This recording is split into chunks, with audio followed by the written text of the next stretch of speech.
Hello అండి. So ఇద్దరు pregnant ladies అనేది ఒకే ఇంట్లో ఉండొచ్చా అక్క అని చాలామంది అడుగుతున్నారు. అక్క మా పెద్ద తోడుకోడలు వాళ్ళు ప్రెగ్నెంట్, నేను ప్రెగ్నెంట్, లేకపోతే నేను ప్రెగ్నెంట్, ఇంట్లో మా ఆడపడుచు కూడా ప్రెగ్నెంట్. సో ఇప్పుడు ఇద్దరు బరువు మీద బరువు ఉండకూడదు అని అంటున్నారు. మరి ఉండొచ్చా ఉండకూడదు అని అడుగుతున్నారు. అయితే బరువు మీద బరువు ఉండకూడదు అని నేను కూడా విన్నానండి. అది ఎప్పటి నుంచి అంటే 5వ నెల నుంచి ఉండకూడదు అని అంటారు. అలాగే కొంతమంది 9వ నెలలో ఉండకూడదు అని అంటారు.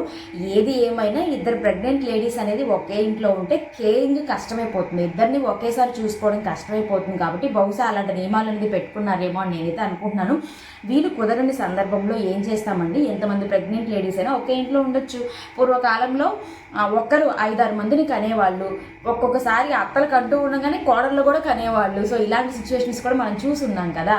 మరి అలాంటప్పుడు ఒకే ఇంట్లో జాయింట్ ఫ్యామిలీ ఉన్నప్పుడు ఎక్కువ మంది ప్రెగ్నెంట్ లేడీస్ ఉంటారు కదా. సో మనకు అనుకూలంగా మనం పెట్టుకున్నవే ఇవన్నీ కూడా. అపోహ అయితే పెట్టుకోవద్దు.